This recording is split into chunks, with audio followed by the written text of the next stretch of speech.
Bonjour à toutes et à tous, bienvenue sur notre webinaire, donc qui est aujourd'hui contractualisé avec un fournisseur inclusif et anticiper les risques. Aujourd'hui, vous allez découvrir donc comment créer et mettre en place un contrat avec une entreprise, une structure inclusive et comment anticiper les risques et donc le suivi et l'exécution du contrat. Pour commencer, n'hésitez pas à vous présenter dans le chat, à présenter votre identité et votre poste afin de pouvoir échanger entre vous et pour moi de pouvoir également présenter des exemples plus concrets tout au long du webinaire. Nous sommes très contents d'organiser ce webinaire. Juste donc pour information, vous êtes 118 participants à l'heure actuelle, ce qui est vraiment pas mal et je vous remercie parce que tout au long des webinaires, on a vu que les chiffres augmentaient et ça fait vraiment plaisir. Ça veut dire que vous aimez notre contenu et c'est toujours satisfaisant. Bonjour Manuela, bonjour Corinne, bonjour Lilian, bonjour Nathalie. Merci d'être venue et bienvenue sur notre webinaire. Bonjour Sylvie. Bonjour Alexia.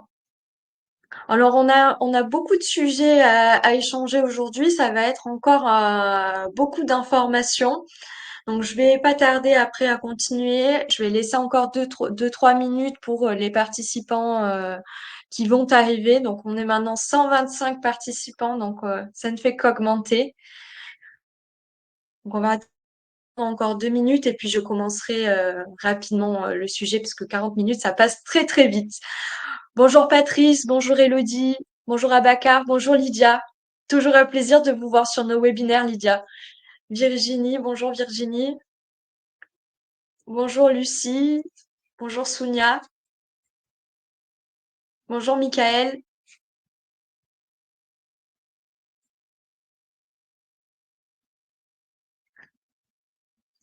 Alors pareil, tout le long du webinaire, n'hésitez pas à poser vos questions donc sur l'onglet questions et on les verra à la fin afin qu'on puisse les traiter, vous apporter plus de réponses. Et comme vous avez pu le voir, des fois on n'a pas le temps de répondre à vos questions, donc on passe par mail. Vous recevez dans les jours suivants le temps que je réponde et que je vous apporte les meilleures réponses à vos questions. Et je peux y répondre par mail par la suite, donc vous aurez toujours des réponses à vos questions, ne vous inquiétez pas. On est 130 participants. Je vous propose de commencer. Il est 11h04 et ça va passer très vite. Euh, pour rappel, juste avant de commencer et pour pas qu'il y ait des questions sur le sujet, le webinaire sera disponible en replay. Le PowerPoint sera transmis à l'issue de ce webinaire par mail. Donc, vous aurez accès à toutes les informations. Et toute l'équipe du marché de l'inclusion se tient à votre disposition si vous avez besoin d'aide sur un sujet particulier ou pour toute autre information. N'hésitez pas à nous contacter. On se tient vraiment à votre disposition. On a notre page LinkedIn, le marché de l'inclusion. Il y a moi-même avec ma page LinkedIn perso. On est vraiment joignable, donc n'hésitez pas à nous contacter. On vous accompagnera à trouver les meilleurs fournisseurs inclusifs sur vos achats. Donc, pour rappel, pour ceux qui ne me connaissent pas, donc je me représente, je suis Coralie Chaz, donc experte en achat responsable. J'ai créé mon entreprise Achat Co il y a maintenant 2 ans. Donc, j'accompagne les entreprises à participer à un monde plus durable à travers leurs achats. Donc, je suis consultante et formatrice en achat responsable. J'interviens dans des écoles, notamment à l'ITM Graduate School et depuis peu dans une nouvelle école PPA où j'ai eu l'opportunité d'animer un séminaire sur les achats éthiques. Et je travaille avec le marché de l'inclusion afin de vous faire découvrir les achats socialement responsables et de pouvoir les intégrer dans vos politiques achats responsables, politiques RSE, etc. Et cetera. Et vraiment vous accompagner à avoir un impact social sur notre société et participer à l'équité sociale. Aujourd'hui, donc comme je l'ai indiqué, on a un sommaire assez complet, assez lourd. J'espère arriver et pas prendre de retard sur notre timing. Donc toujours pour rappel, la première partie avec qu'est-ce que sont les achats inclusifs pour ceux qui n'ont pas eu l'opportunité de participer à nos précédents webinaires. Ensuite, préparer un contrat. Donc, préparer un contrat en amont. Donc, qu'est-ce qu'on met en place? Est-ce qu'on met en place un marché réservé ou des clauses sociales d'insertion?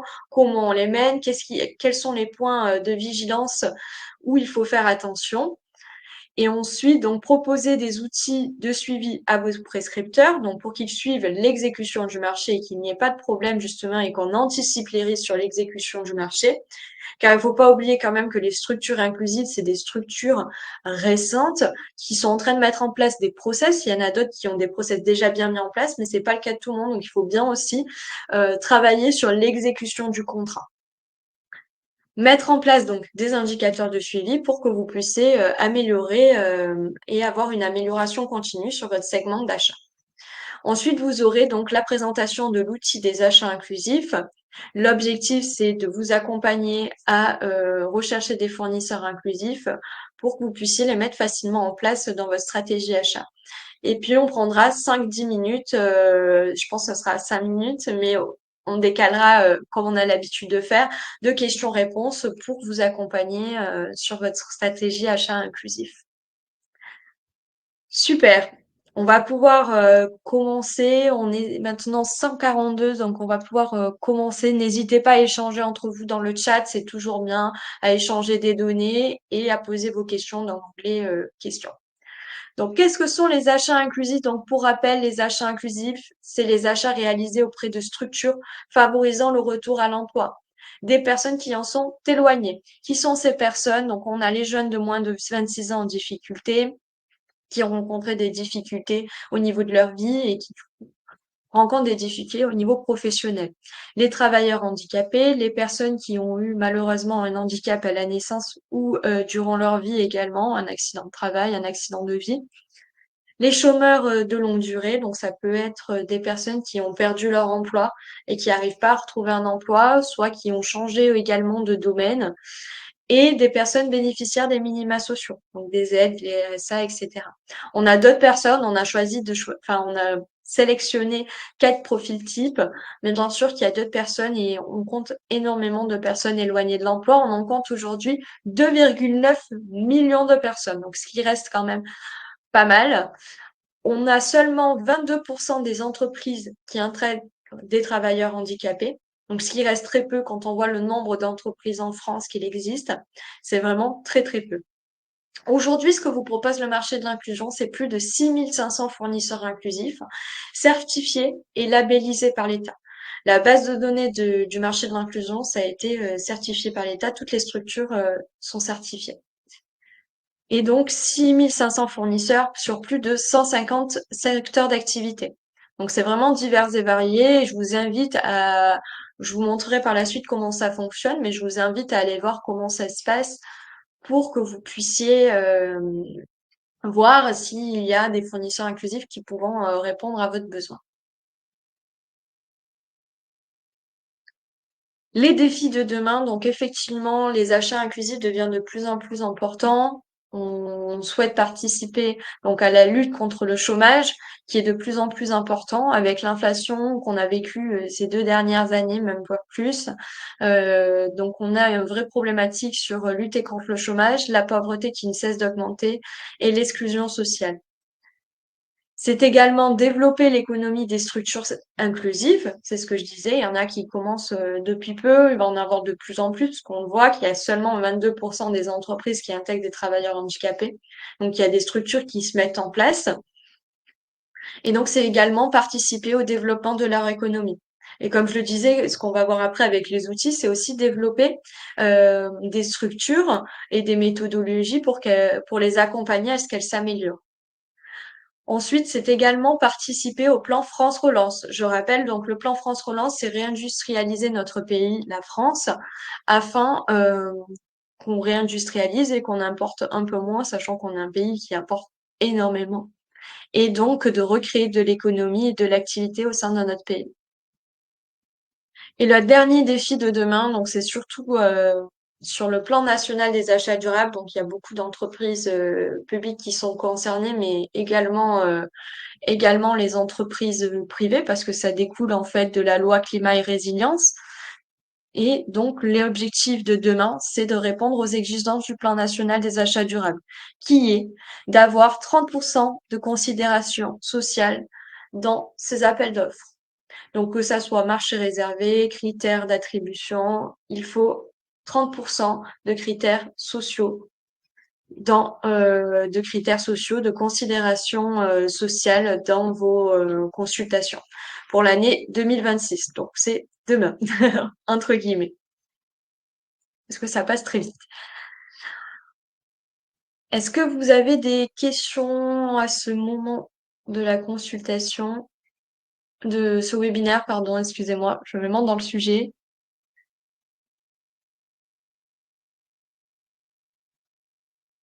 Alors, je vais répondre à une question comme ça, j'essaye de pas prendre de retard pour la suite. Donc, on a une question de Sophie. Sophie, donc bonjour, notre service achat a un projet de marché inclusif de nettoyage avec une clause sociale ou un marché réservé. Comment gérer l'obligation de reprise du personnel avec de telles clauses? Alors, effectivement, pour tous les marchés ayant une reprise de personnel, donc marché nettoyage, on a le même souci avec également le gardiennage et plein d'autres secteurs également. Comment on fait? C'est effectivement, donc vous pourrez peut-être pas travailler, enfin avec une entreprise inclusive, mais néanmoins vous pouvez mettre en place la cause sociale d'insertion et demander à ce qu'il y ait de l'insertion sur un nombre d'heures. Vous pouvez mettre également un critère d'attribution sur le point social. Donc il y a d'autres solutions également pour avoir des considérations sociales. Parce que la raison pour laquelle, lorsqu'on a de la reprise de personnel, c'est le code du travail, en fait, qui empêche d'avoir, comment dire, des personnes qui perdent leur emploi, sachant que le marché nettoyage, tout comme gardiennage, c'est des personnes qui sont en situation de précarité, nous le savons. Donc c'est pour cette raison qu'il y a eu le code du travail qui a demandé la reprise du personnel. Néanmoins, vous pouvez quand même demander dans votre consultation, mais soit des critères d'attribution en lien, ou des conditions d'exécution, c'est ce qu'on va voir par la suite, pour demander l'intégration de personnes, enfin des personnes en insertion professionnelle.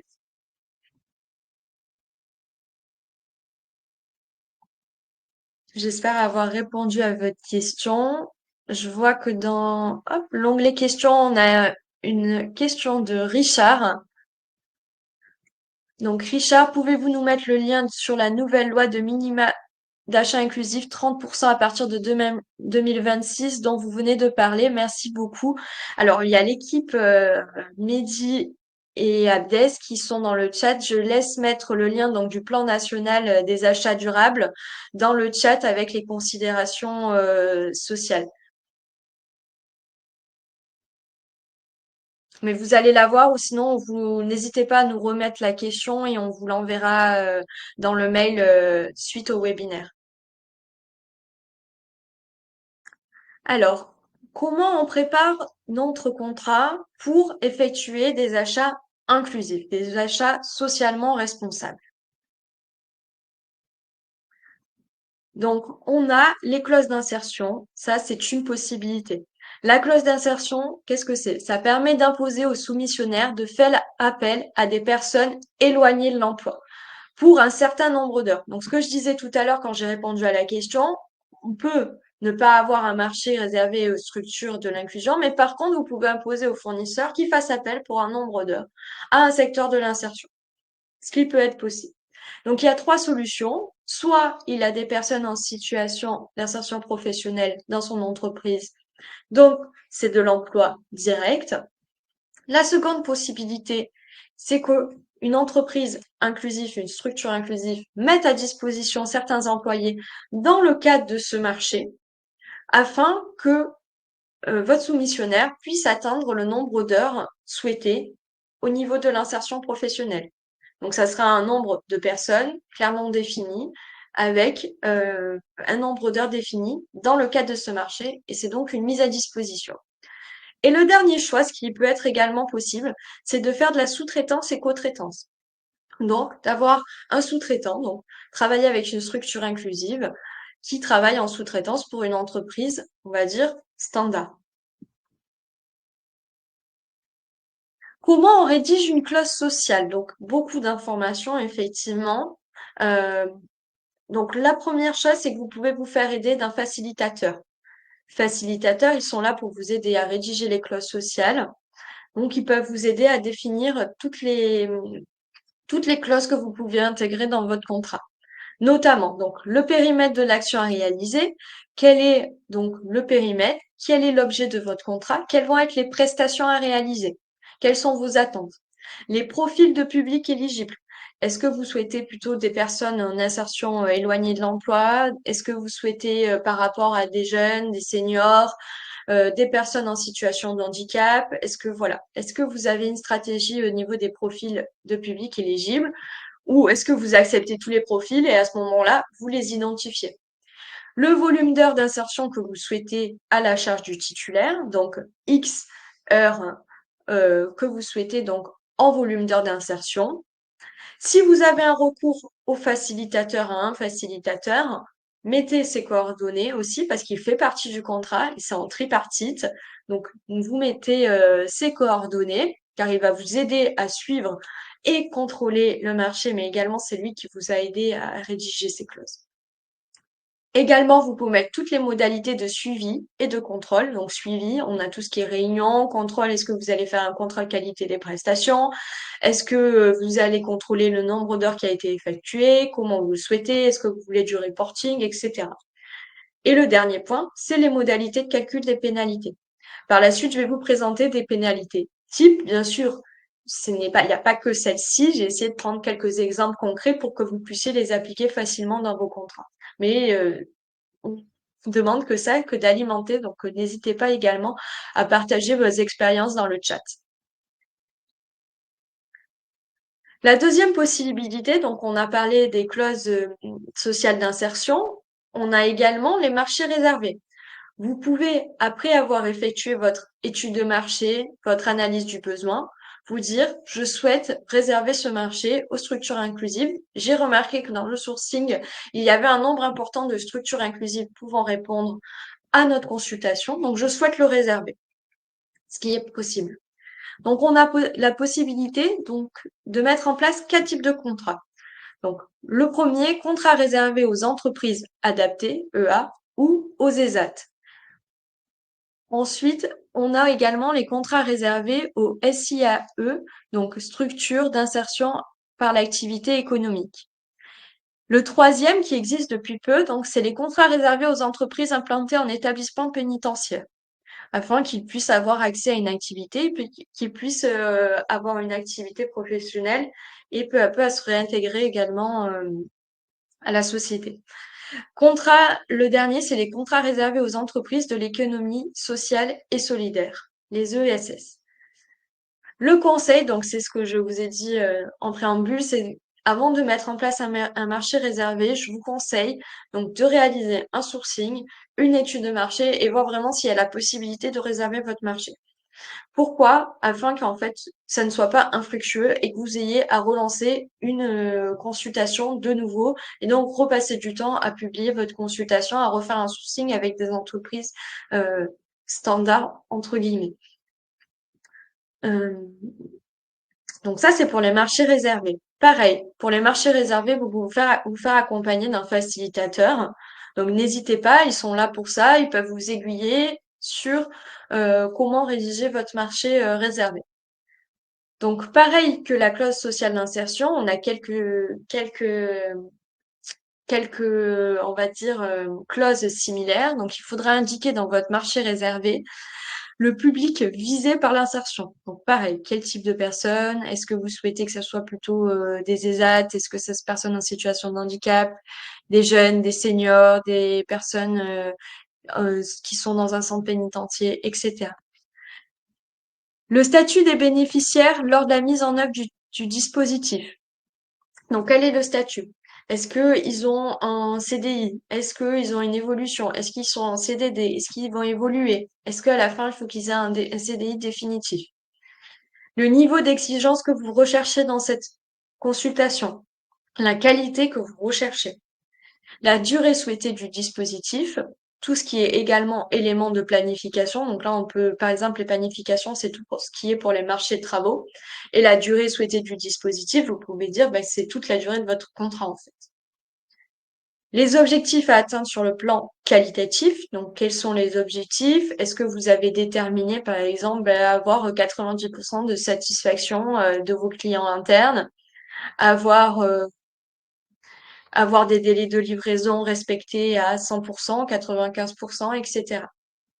Et les détails des prestations, support de l'action d'insertion. Donc, bien détailler quelles vont être les missions de l'action d'insertion.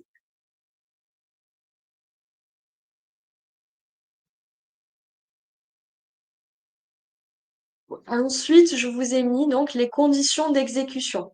Donc, les conditions d'encadrement des bénéficiaires. Donc, quelles sont les conditions? Comment on encadre? Est-ce qu'il faut qu'il y ait un chef de site? Est-ce qu'il faut qu'il y ait un manager? À combien d'heures, etc. Voilà. Quelles sont les méthodes d'encadrement? Est-ce qu'il vient sur site vérifier ce qui s'y passe, etc. La nomination d'un interlocuteur privilégié de l'acheteur.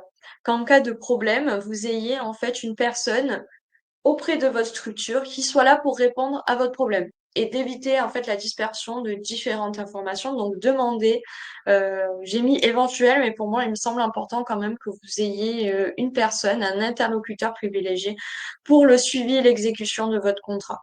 Ça sera plus facile auprès de vos prescripteurs de partager cet interlocuteur que d'avoir plusieurs interlocuteurs et du coup pas avoir centralisé les informations. Les conditions donc de fourniture et d'utilisation des équipements de protection, donc ce qui est très important, euh, et ce qui fait partie également, donc ça on oublie pareil, on oublie un petit peu dans le côté social, mais c'est tout ce qui est santé et sécurité des employés.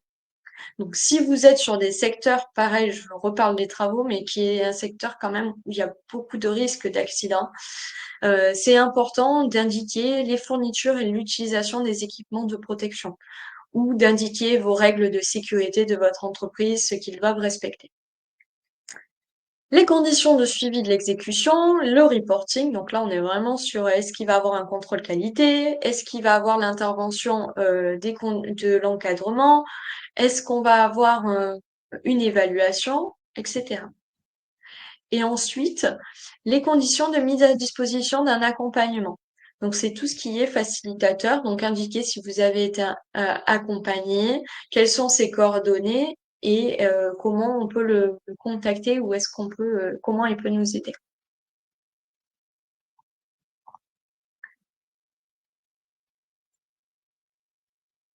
Alors, ça, c'était la première partie. Donc, c'était vraiment des conseils de rédaction, de tous les points de vigilance auxquels il est important que vous fassiez attention avant la rédaction de vos contrats et de vous poser aussi les bonnes questions. Parce qu'après, ils devront figurer, tous ces points-là devront figurer dans votre consultation, dans votre contrat. Alors, je vois qu'il y a 6 questions. Je vais essayer d'en prendre quelques-unes. Pareil, pour pas avoir de retard. Donc, on a une question de Chloé. L'insertion des modalités de suivi et de contrôle est-elle obligatoire? Alors, ce n'est pas obligatoire, enfin, c'est obligatoire, oui et non, j'ai envie de dire, mais dans un sens, je vous conseille vraiment, Chloé, de mettre en place des modalités de suivi et de contrôle, euh, que c'est seulement comme ça que vous pourrez être en amélioration continue sur votre consultation. Et c'est à l'aide de ces outils que vous pourrez échanger avec votre fournisseur.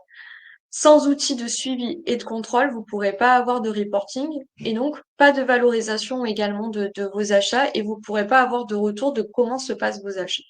Ce qui est important, même si ça a moins de valeur ajoutée, le suivi et l'exécution, c'est quand même important que vous ayez un retour et ça peut vous aider également pour le prochain renouvellement.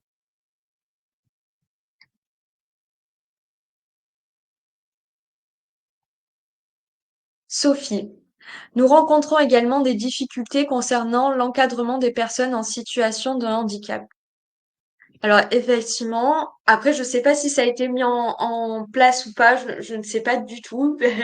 Mais ce que je peux vous proposer, c'est ce que je vais vous montrer de suite. Donc ça fait très très bien la bonne transition de ce que vous pouvez mettre en place. Est-ce que vous avez mis en place un suivi, des réunions? Est-ce que il y a un reporting? Est-ce que vous avez mis des pénalités sur le non-respect, par exemple, du nombre d'heures demandées pour l'encadrement des personnes? Voilà, peut-être différentes solutions peuvent être en place afin de l'améliorer, d'avoir vraiment un échange constant avec votre fournisseur et que cette situation s'améliore. Donc deuxième partie, donc proposer des outils de suivi donc à vos prescripteurs. Donc très bonne transition de Sophie, merci beaucoup. Donc comment on suit et on contrôle un marché? Donc en premier lieu, ce que je vous propose, c'est déjà de dialoguer dès le lancement du marché. Dès le lancement du marché, il faut qu'il y ait une réunion de commencement, une réunion de lancement. Je sais qu'il y a plusieurs noms, on a plus dans différentes entreprises, mais vraiment, le point de départ, je pense, c'est de mettre à plat le contrat. Quelles sont nos attentes? Quels outils on utilise? Par exemple, les outils de facturation, quels sont les outils que nous utilisons? Qu'est-ce qu'on attend de vous? Et quelle va être la prochaine réunion? Et quelles vont être les attentes? Donc c'est vraiment dès le lancement du marché que ça commence et qu'on commence le suivi et l'exécution. Et c'est que comme ça, en disant à notre fournisseur qu'est-ce qu'on attend de vous, qu'ils vont pouvoir s'améliorer. Le second point, c'est dialoguer et contrôler pendant l'exécution, donc mettre des points. Alors peut-être pas tous les mois, hein, ça dépend le secteur. Des fois, ça peut être tous les mois, mais tout dépend le secteur d'activité, le poids de votre achat, les risques qu'il encourt, etc. Mais dialoguer, mettre en place des réunions trimestrielles, annuelles, afin de pouvoir contrôler pendant l'exécution du marché. Le dernier, c'est prévoir des pénalités. Alors, je ne suis pas pour appliquer des pénalités à tout va parce que ça détériore quand même, je dirais, le contact avec les fournisseurs.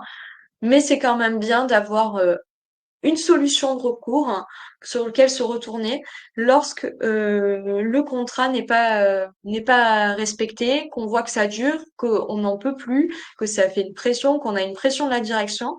Et c'est quand même bien d'avoir une solution de recours et même de négociation et d'avoir ces pénalités qui sont là et même pour avoir un argument en fait sur l'exécution et le contrôle du contrat. Même si je ne suis pas pour qu'elle s'applique automatiquement parce que ça va détériorer au bout d'un moment forcément la relation. Mais ça peut être aussi un élément de dissuasion et que ça se passe bien aussi tout le long de votre contrat. Donc, dès le lancement du marché, donc comme je l'ai dit tout à l'heure, déjà, il faut que vous ayez, vous de votre côté en tant qu'entreprise, un correspondant, donc le correspondant de votre entreprise et le correspondant de votre fournisseur, et que ça soit clair dès le début. Pas une adresse mail générique avec contact@le nom de l'entreprise.com. Non, faut vraiment que vous ayez une personne avec qui vous pouvez communiquer. Ensuite, avoir les modalités de transmission d'informations. Vous avez demandé des documents lors du début du marché. C'est important de dire quand vous souhaitez les avoir au maximum. Si c'est pas le cas, ok, on a mis en place des pénalités parce qu'on n'a pas les documents remis à temps. Quels sont les documents remis qu'il faut remettre? Quelle est la récurrence des documents? Par exemple, si vous demandez un reporting mensuel, bah, tous les mois, il faut qu'il vous envoie ce reporting. Et ensuite, donc, faire une réunion de mise au point où vous reprenez, pardon, les points importants de votre contrat et où vous pouvez échanger avec eux sur leurs capacités, etc. et à vraiment répondre à vos obligations, en fait, vos exigences. Le second point, donc, poursuivre et dialoguer. Le dialogue avec votre fournisseur est contrôlé. Donc, en premier, donc on met en place des indicateurs parce que sans indicateurs, vous ne pourrez pas suivre votre contrat. Vous ne pourrez pas dire, ah ben, le mois dernier, il était à 80% et le deuxième mois, il est arrivé à 90%. Donc, le premier conseil, ben, mettez en place des indicateurs. Ça sera le dernier sujet. Donc, je vous présenterai comment mettre en place des indicateurs et vous aurez des exemples. Mettez en place des réunions suivies, même si c'est pas tous les mois, au moins une par mois. Rencontrez vos fournisseurs une fois par an, pardon. Une fois par an, c'est important de savoir ce qui se passe, de jeter un contrôle et de dire où je suis acheteur et je suis là, et de vraiment montrer que vous suivez votre contrat. Parce que effectivement, après, c'est ce qui arrive souvent dans les équipes qui sont peu nombreuses et qu'on n'a pas le temps, hein. Des fois, ça arrive, on n'a pas le temps de suivre. Ben, le fournisseur se rend compte et se dit, bon, c'est pas grave, ça se passe pas très bien et on n'a pas le temps. Donc vraiment, essayez de faire à minima une fois par an une réunion suivie pour dire, ben, je suis là, j'ai suivi, même si tout se passe bien, ben, à la limite, faire une réunion téléphonique, de dire aussi, bah, ça se passe très bien, on est content du travail. C'est bien aussi de pas être que sur du négatif et de dire aussi, quand ça se passe bien, ben, ça se passe bien, de le dire aussi aux fournisseurs et ça peut les encourager à aller vers de l'amélioration continue. Ensuite, contrôler l'exécution. Donc, vous pouvez, par exemple, tout à l'heure, on parlait du marché nettoyage. Bah, vous pouvez demander à votre prescripteur bah, de mettre un contrôle qualité et qu'il fasse un contrôle ponctuel une fois par mois sur une pièce, un étage, des prestations et de contrôler l'exécution. Contrôler également l'exécution du nombre d'heures. Est-ce que sur le reporting, il y a bien été le nombre d'heures d'insertion, elles ont bien été effectuées? Est-ce que le délai de livraison qu'on avait demandé, il a bien été respecté également? Est-ce qu'on a été satisfait à chaque fois? Demander auprès aussi de nos clients internes s'ils sont contents de la prestation, alors qu'on avait demandé 90% par exemple de satisfaction. Est-ce qu'on les atteint bien, etc. Différents outils peuvent être mis en place et ça c'est à vous en fait. Tout dépend de votre achat, tout dépend de l'analyse du marché que vous avez fait qui vous permettra de définir les outils que vous souhaitez mettre en place. Et aussi de voir avec vos clients internes, vos prescripteurs, quels sont les outils qu'ils peuvent mettre en place pour eux. Que ça soit pas trop lourd, mais qui aussi leur permettent de suivre le marché. Quelques exemples de pénalités. Donc ça, vous pourrez les réutiliser. Donc on a les clauses sociales. Donc ça, c'est pour les pénalités pour les clauses sociales. Non-respect du nombre d'heures. Donc vous pouvez indiquer, vous avez les pénalités forfaitaires applicables. L'absence injustifiée à une réunion de suivi d'exécution. La non-transmission ou retard de transmission des documents. Donc ça, c'est ce que je disais tout à l'heure, ou les attestations qu'il vous faut, qui sont nécessaires à l'exécution du contrat. Et vous avez des exemples de pénalités forfaitaires appliquées. C'est à titre indicatif, bien sûr, que ça peut être modifié. Quelques exemples de pénalités aussi pour les marchés. Donc, pénalité en cas de non-respect des obligations liées à la démarche d'insertion. Les pénalités pour défaut de reporting. Donc, il vous manque un reporting, absence aux réunions. Vous pouvez, pareil, mettre un, un forfait. Et pénalité en cas de retard de l'exécution des prestations. Absence inopinée, pas remplacement, retard dans l'exécution. Vraiment, voilà, vous pouvez vraiment mettre plein de pénalités. Après, j'en conseille pas d'en mettre non plus 40, j'exagère, hein, mais je conseille de vraiment pas en mettre énormément non plus parce que vous pourrez pas les suivre. L'objectif, c'est que quand on met une pénalité, c'est que le marché puisse être suivi en face et qu'on peut constater le manquement.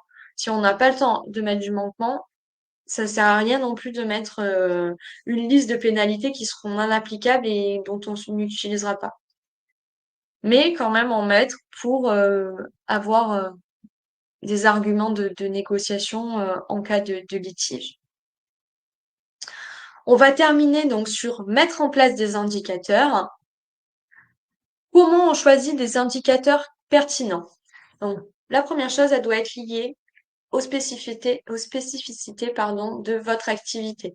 Donc, à la stratégie de votre achat.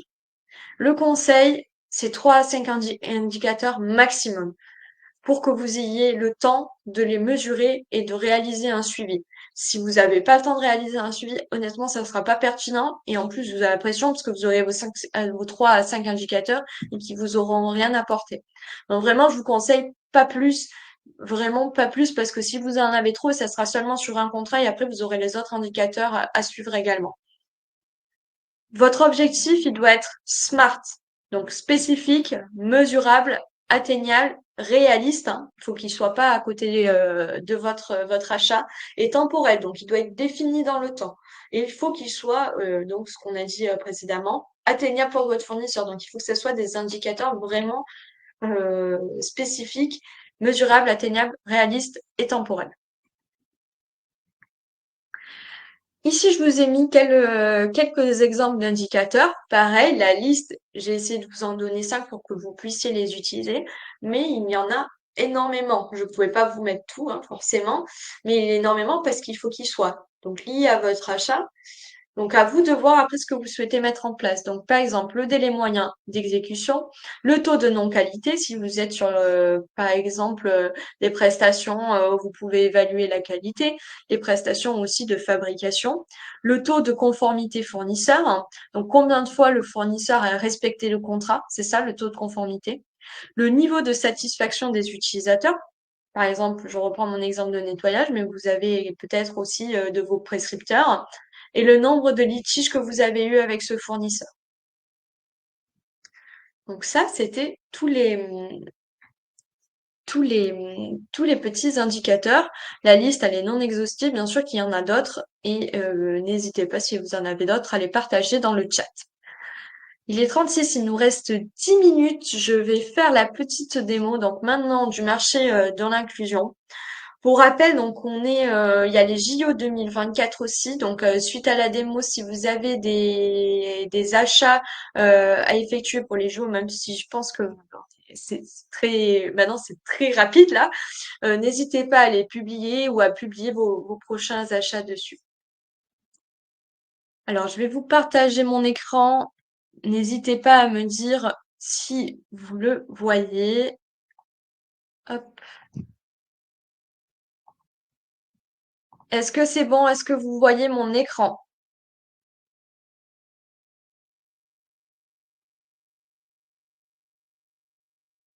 Top. Super. Alors, vous allez voir, donc là, on est sur la page du marché de l'inclusion. Donc, on a différentes possibilités. Je vais me connecter comme ça. Vous allez voir. Donc, euh, si vous n'êtes pas déjà inscrit, je vous invite à vous inscrire sur la plateforme du marché de l'inclusion. Donc, je me remets juste sur la page d'accueil. Donc, vous voyez, on a notre annonce de notre webinaire auquel vous participez et merci beaucoup. Ici, vous avez les différentes solutions que propose le marché de l'inclusion. Ici, nous avons bien nos 6500 fournisseurs, donc 2500 labellisés handicap et 4000 labellisés insertion par l'activité économique. Vous avez deux possibilités, publier votre besoin ou rechercher un prestataire. L'option que je vous recommande est publier votre besoin, parce que celle de rechercher un prestataire, vous saurez le faire, c'est la même démarche que le sourcing. Ici, vous indiquez les informations donc générales. Qu'est-ce que vous souhaitez mettre en place? Donc, ben, je vais prendre celui que j'ai publié il y a pas très très longtemps, hein, où j'ai essayé. Donc, on va faire. Donc, soit vous avez un appel d'offres en cours et vous souhaitez partager votre appel d'offres pour avoir des fournisseurs inclusifs, soit vous pouvez faire une demande de devis, une demande d'offre de prix, et donc vous sélectionnez demande de devis. Ou soit vous faites un sourcing inversé. Donc, vous faites juste un sourcing, sauf qu'au lieu de vous faire votre tableau Excel, de rechercher vos fournisseurs, c'est directement le marché de l'inclusion qui vous propose. Et vous allez voir, ça va être très rapide, c'est entre 5 et 10 minutes, vraiment en se concentrant. Euh, donc, le titre du besoin, je vais mettre test, parce que derrière, on a une équipe. Donc, si vous publiez vos besoins que vous rencontrerez, donc on a Shems et Pauline qui sont là pour valider avec vous votre besoin et que en fait, vous trouvez le meilleur fournisseur inclusif. Donc, j'indice test. Donc, il n'y a pas longtemps, j'ai publié pour de la conciergerie d'entreprise. Donc, je vais mettre conciergerie d'entreprise et c'est sur Paris. Bien sûr, je ne mettrai pas toutes les informations parce que là, on est sur du test. Toutes les données que vous transmettez au marché de l'inclusion, c'est important que je le dise, elles sont confidentielles, vous inquiétez pas. Et ensuite, justement, bah, il y aura un des accompagnants, donc Shems ou Pauline, qui reviendra vous poser les questions. Donc ici, donc la description, ben, vous pouvez mettre le lieu, donc Paris, le périmètre, par exemple. Conciergerie d'entreprise avec toutes les prestations qui peuvent être faites, les horaires souhaités, euh, les horaires de la conciergerie, les jours de présence, etc. Ici, vous avez les secteurs d'activité. Donc, j'ai indiqué conciergerie. Donc, je vais directement le mettre ici. Hop, excusez-moi.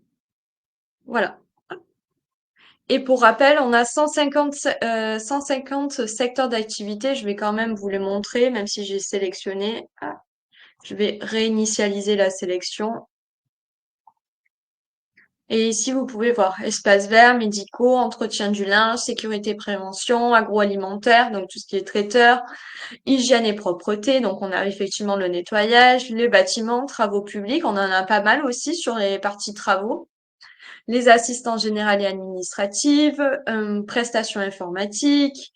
Vous voyez, on a vraiment un grand panel de fournisseurs inclusifs sur différents secteurs d'activité. Donc, je vais retourner sur ma conciergerie.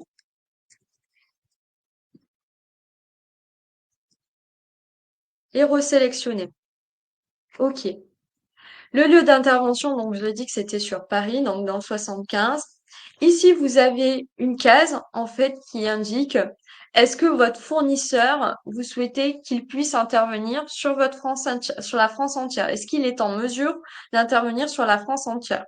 Moi, je peux le sélectionner parce qu'en fait, je souhaiterais que le fournisseur y soit euh, par exemple, si c'était des conciergeries sur toute la France, j'aurais sélectionné la France entière. Mais là, c'est le cas, c'est uniquement Paris. Donc, je mets Paris 75. Ici, l'étape suivante, donc le date idéale des prestations. Donc, je suis sur le 1er septembre 2024. La date des clôtures des réponses, on est le 20 avril et le 20 mars et je vais lancer en avril, donc je vais mettre fin mars. Comme ça laisse aussi le temps de répondre et aux entreprises de se positionner. Je vais mettre par exemple, voilà, le 22 mars. Le lien à partager, vous pouvez mettre le lien de votre plateforme de consultation pour qu'ils puissent déjà au préalable s'inscrire, même si la consultation elle n'a pas été si elle n'a pas été encore publiée, ça n'empêche pas qu'ils commencent à s'inscrire pour que le jour où ça apparaisse, si le fournisseur est intéressé, qu'ils puissent participer. Les questions à poser, donc je vais remettre exactement. Nous, on demandait une mixité, donc avoir une mix entre du présentiel et des applications. Donc, on peut demander, avez-vous une application ou site internet pour, pour la gestion de la conciergerie?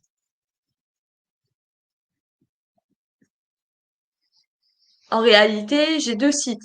Donc, j'ai deux sites sur Paris. Donc, on peut mettre, êtes-vous en mesure d'être présent sur les deux sites,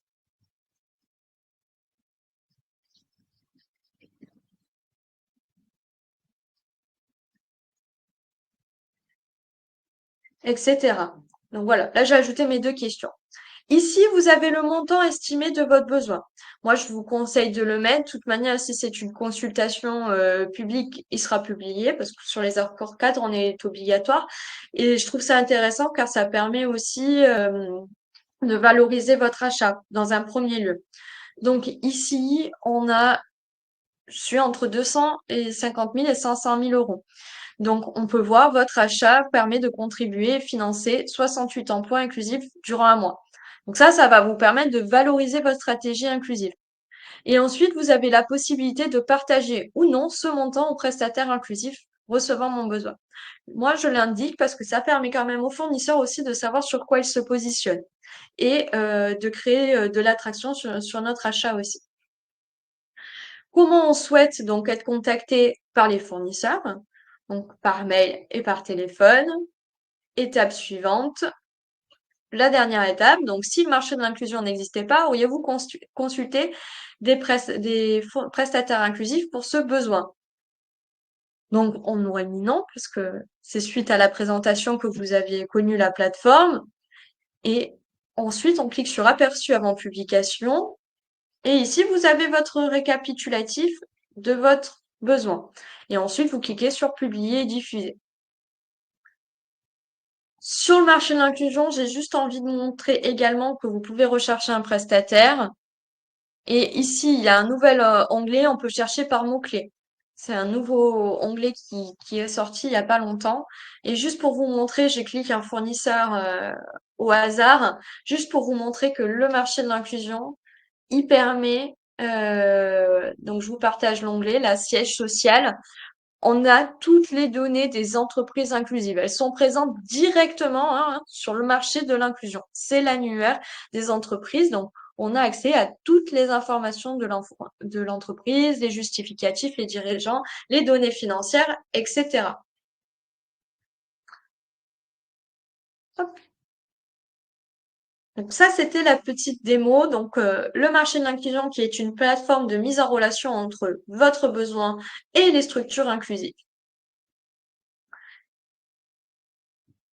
La différence entre un sourcing classique, vous allez faire votre recherche sur Internet. Ici, il n'y a pas de recherche. Les données légales sont directement accessibles donc sur le marché de l'inclusion. Vous avez vu, ça a été très rapide et encore, j'ai pris du temps pour vous expliquer les différents onglets. On évalue vraiment entre 5 et 10 minutes la publication de votre besoin achat. Ça vous évite de contacter un à un les fournisseurs, mais c'est eux qui vous contactent. Les fournisseurs intéressés par votre besoin vous contactent directement. Donc ça évite certaines étapes de phoning. Et ça vous évite également de présenter à chaque fois votre projet achat, et seulement une unique fois. C'est passé très vite, il est déjà 11h47. Excusez-moi, voilà, j'ai débordé. Je vais prendre quelques questions, mais juste avant pour ceux qui doivent partir.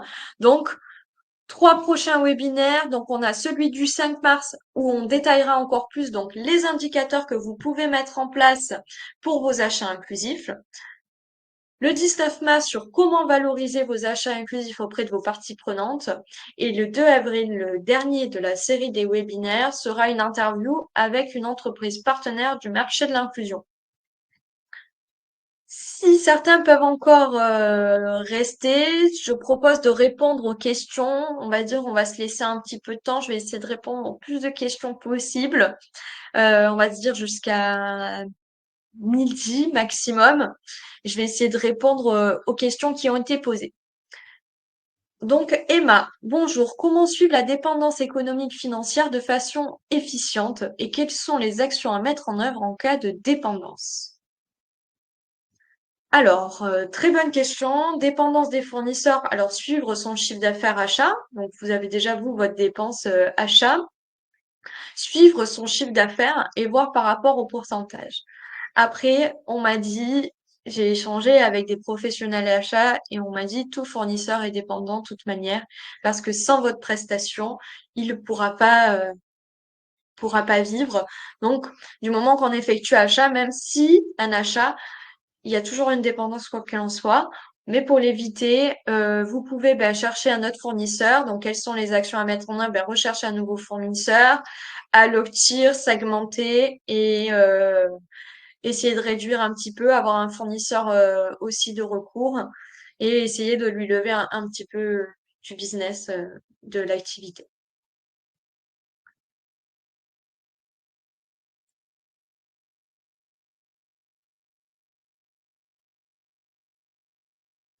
Alexandra, j'ai un projet de marché de réemploi de matériel et d'électroménager. J'ai trouvé une entreprise de l'ESS, plus transport et installation aussi de l'ESS. Je voudrais une réponse en groupement. Pouvez-vous m'aider? Alors, normalement, euh, vous pouvez préconiser à vos fournisseurs de faire un groupement. Alors, je ne sais pas si vous êtes une entreprise publique ou privée, donc tout dépend. Mais normalement, vous pouvez pas être derrière à les aider à faire le groupement. Par contre, et vous pouvez pas leur demander non plus de faire un groupement, et il ne doit pas avoir d'obligation. Mais par contre, vous pouvez les orienter, leur envoyer les documents et créer le lien en disant, ben voilà, ça pourrait être une idée que vous mettiez en groupement et transmettre les documents pour qu'ils puissent le faire. Voilà.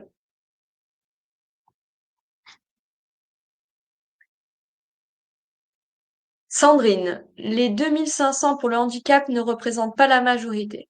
Pourquoi la plateforme n'intègre pas les bases du GESAD, de l'UNEA et d'Andeco? Alors sur cette réponse, je n'ai malheureusement pas la réponse. Je vais laisser mes collaborateurs, donc Abdes et Medji, vous répondre dans le chat.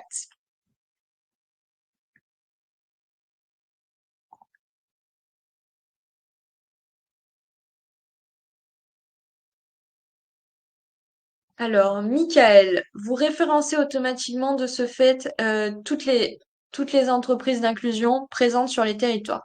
Par exemple, si je veux faire une demande de devis pour du nettoyage à des EA ESAT en Vendée, les structures éligibles sur mon territoire seront présentes. Oui, il y aura des structures présentes a priori. Après, on ne connaît pas toutes les structures, mais je vous laisse déposer votre besoin sur notre plateforme, Michael, et voir les entreprises qui sont susceptibles d'être intéressées par votre besoin. Ça vous prendra 5 à 10 minutes, donc je vous invite vraiment à le faire et vous verrez les entreprises qui existent en Vendée et ça vous évitera de les chercher une à une sur Internet.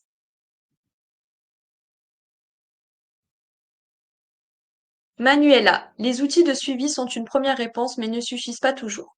En outre, les pénalités sont souvent les derniers recours. Dans ce cas de figure, que peut-on faire en plus pour éviter que ça soit mis en cause le recours aux structures inclusives? Que soit mis en cause le recours aux structures inclusives. Échanger, vraiment échanger avec votre fournisseur, mettre en pratique vos prescripteurs qui soient impliqués dans le suivi également et avoir des vraies statistiques. Et vraiment, c'est vraiment, pour moi, c'est la communication avant tout avec votre fournisseur qui feront que ça s'améliore.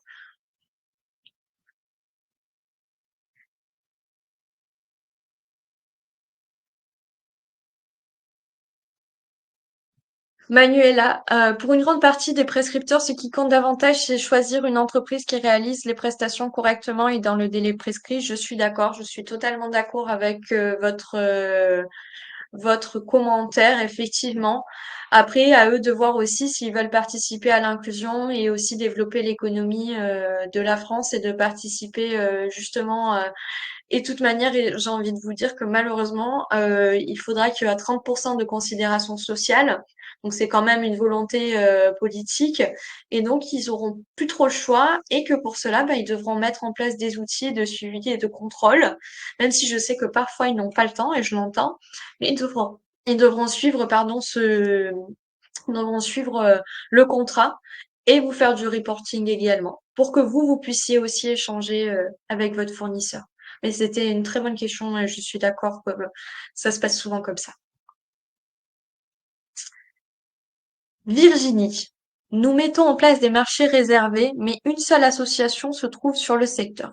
Il n'y a pas donc de véritable mise en concurrence.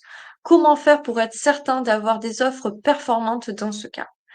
Alors, est-ce que vous avez fait question? Donc, donc vous avez mis en place votre marché réservé, mais vous avez un seul fournisseur sur le secteur. Effectivement, donc en fait, c'est même pas une mise en concurrence, c'est en fait un limite un gré à gré. Euh, Essayez de voir donc s'il peut avoir du groupement. Est-ce qu'une entreprise, est-ce qu'on peut faire du groupement? Est-ce que deux secteurs d'activité peuvent se lier? Est-ce qu'il y en a une qui se positionne, est-ce que c'est une unique association? Je sais pas quel est le secteur d'activité, mais est-ce que vous avez fait du sourcing? Est-ce qu'il y a une étude de marché? Est-ce que votre besoin est trop précis? Plein de questions, peut-être voilà, refaire votre analyse du besoin, votre étude de marché avec votre prescripteur et voir tous ces éléments-là. Après, forcément, c'est vrai qu'on est les structures inclusives vont s'agrandir aussi, ça va augmenter. Après, voilà, se poser déjà toutes les questions en amont de sa responsabilité. Est-ce que toutes les actions du processus achat ont bien été menées? Et est-ce qu'on peut prévoir des solutions de groupement aussi entre des entreprises standards et des entreprises adaptées, voir ces solutions aussi. Et peut-être si vous faites un marché réservé, alors peut-être passer juste en clause d'insertion et à ce moment-là, promouvoir aussi la sous-traitance et la co-traitance auprès des entreprises. J'espère que je vais avoir le temps. Il reste 5 minutes et vous avez posé tant de questions, mais c'est tellement intéressant. Bonjour, comment on trouve, donc c'est une question de Juliette, comment on trouve les taux horaires du secteur concerné? Slide sur les pénalités. Le taux horaire du secteur concerné, bah, ça sera en réalisant votre analyse du marché. Vous pourrez trouver le taux horaire. Par exemple, ben, un agent de nettoyage, c'est combien de taux horaire? Par exemple, tout à l'heure, pour l'exemple de la conciergerie, un concierge ou une concierge, quel est le taux horaire? Une hôtesse d'accueil ou un hôte d'accueil, quel est le taux horaire? C'est en réalisant votre étude de marché, en ayant les prix historiques de vos marchés également, et en ayant en fait ce qu'on appelle, excusez-moi pour l'anglais, mais un pricing, d'avoir toutes les études de prix et d'avoir une liste de prix en lien avec votre secteur d'activité. Mais c'est vraiment pour moi quand même le point important, ça c'est de l'analyse du marché et c'est en amont de la consultation que ça doit se réaliser.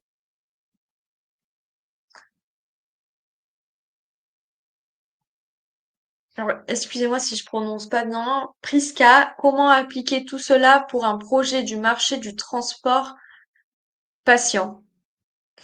Alors, je pourrais pas vous répondre comme ça parce qu'honnêtement, je n'ai pas réalisé l'étude de marché sur les transports, donc je suppose de patients.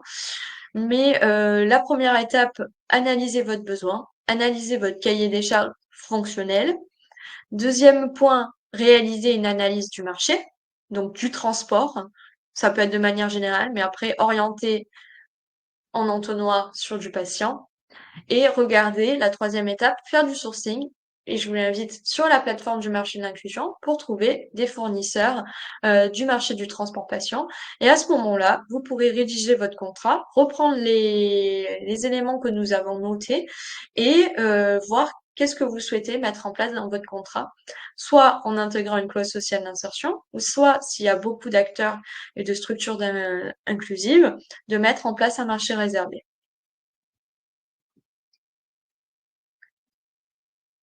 Euh, tac. Eh ben, écoutez, ah non, il en reste encore. Manuela, le plus souvent, les ouvriers ne sont pas suffisamment encadrés sur les chantiers. Mes collègues opérationnels restent donc assez mitigés sur l'utilité des heures réservées si à terme le travail n'est pas réalisé comme demandé. Je vous remercie. Moi aussi, je vous remercie, Manuela. Pour cette question, très intéressante parce qu'on en vient vraiment sur la deuxième partie du webinaire, donc qui était le suivi et l'exécution du contrat. Ok, ils sont pas encadrés. Est-ce que vous avez fait la remontée d'informations? Est-ce que vous avez mis des pénalités sur l'encadrement? Est-ce que dans les conditions d'exécution, vous avez mis de l'encadrement sur les chantiers? Tous ces éléments-là, effectivement, ça peut arriver dans la réalité, mais est-ce que les actions ont été mises en place en amont? Et si c'est pas le cas, bah, peut-être faire des réunions, appeler le fournisseur, lui demander pourquoi il n'y a pas d'encadrement, pourquoi la sécurité n'est pas réalisée.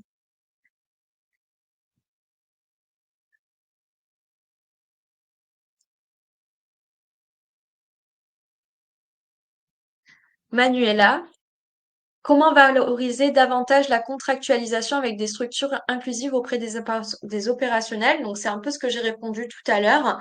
C'est donc indiquer ben, qu'il y a des considérations sociales, de participer aussi à l'inclusion professionnelle et donc de favoriser l'équité sociale et toute la partie aussi juridique, on oublie souvent, mais la loi pardon, sur climat et résilience qui va devoir l'imposer petit à petit à vos fournisseurs.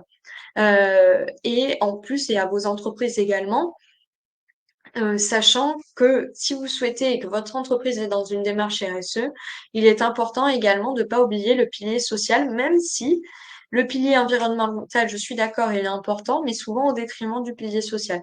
Je rappelle, les achats responsables, la RSE, c'est trois piliers, c'est économique, social et environnemental. Donc voilà, vous pouvez avoir ces différents aspects-là et aussi relancer l'activité économique de la France. Hop, je regarde s'il y a encore des questions et il est midi. J'en vois encore deux, donc je vais déborder. Je vais prendre les deux dernières. Donc, Sophie, un facilitateur nous a également alerté sur les difficultés de ce type de marché. Nombre d'heures peu important qui amènera les personnes en insertion à refuser le poste. Les entreprises qui ne jouent pas le jeu. D'accord. Très bien. Très bien, Sophie. Alors, tout dépend le secteur d'activité. Après, bah, peut-être qu'il faut mettre un peu plus de nombre d'heures, du coup, pour que les personnes en insertion acceptent également le poste. Et pour que les entreprises jouent le jeu, ben, il faut mettre en place des outils de suivi et d'exécution.